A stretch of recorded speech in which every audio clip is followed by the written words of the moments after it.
Now we're going to talk about the major arcana. No, I'm not going to be talking about the Tree of Life or the Fool's Journey. We're just going to be talking about them for practical tarot reading. The major arcana, or trump cards, do just that. They have the most significance in any reading. When a major arcana appears, or several major arcana appear, you can pretty much be sure that the destiny you're reading is almost set in stone. You need to think of destiny as more of a tide. And when I say tide, I mean you can fight the tide, or the tide can fight you, or you can do absolutely nothing. Usually in a major arcana reading, though, Spirit wants this to happen, for better or for worse. A lot of folks can actually start training and read solely with the major arcana. I choose not to do this because I find this a bit limiting in the, pursuit of looking for specifics and giving a good practical tarot reading, but it happens. Card 0. The Fool. Upright. Our key definitions are radical trust, optimism, good faith, blind faith, friendliness, and eagerness. In an earth reading about practical and financial concerns, this can indicate an opportunity for one to get a job where they have no real life experience. You could be applying into a field that is foreign to you. There is a good chance those of you who are applying to familiar fields could still get a job as well. You're starting a new phase in your life, and they could be very positive. In communications with air, this could indicate an opportunity to take a trip, an invitation, or perhaps an opportunity to meet somebody from a culture not like your own.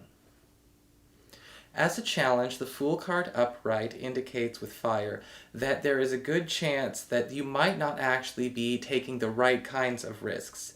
Instead of doing things in good faith and on faith, you are taking haphazard gambles with your efforts, and there is a good chance that you could end up burned. For your emotions and relationships with water, the Fool card upright indicates again the opportunity to perhaps get into a relationship or at least some kind of passionate entanglement with somebody from a culture completely foreign to yours. It does not necessarily have to be from an ethnicity or nationality foreign to yours, but a belief system foreign nonetheless. It is a gifted opportunity to learn from another person. For your spiritual advice, the Fool card upright indicates that you need to have more trust and faith in the things that are unknown in your life.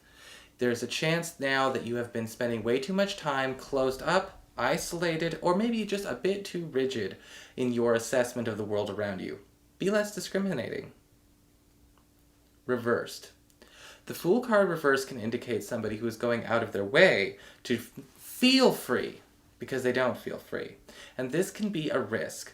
Why? Because they are taking, again, haphazard gambles with their own personal well-being and sometimes the well-being of others. There is also a chance with the Fool card reversed that this person is actually afraid of taking the real emotional risks and choose to just fritter away the resources they don't deem important. In an earth-based reading for practical concerns, the Fool card reversed can indicate squandering of financial resources, gambling, making bets that you do not think you can win, simply just for the thrill, or maybe slacking off, flaking out, and not actually completing your projects.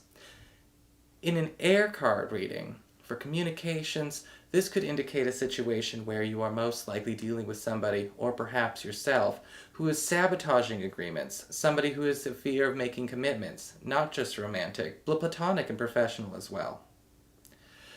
In a fire challenge card position, there is a chance here that you could be dealing with a situation where you are making too many foolish or bullheaded decisions. Maybe you're beating your head against the wall to try and prove a point.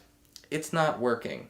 When you do something once and it's a mistake, it's okay to make it a mistake. But if you do it the same way and expect a different result over and over again, you're crazy.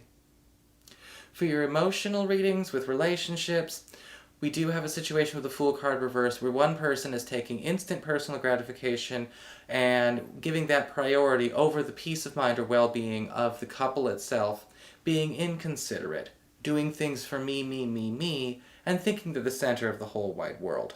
They're also afraid of making emotional commitments or making any kind of promises or testaments that could be seen as commitments because they fear the idea of being bound to anything, even if it's worthwhile. In spiritual advice, the Fool card reversed warns you against this way of thinking. You need to learn how to actually be an active participant in the world around you. Whether or not you believe it's your choice to be here is irrelevant. And so is your pessimism. You're not being cautious. You're just being a jerk.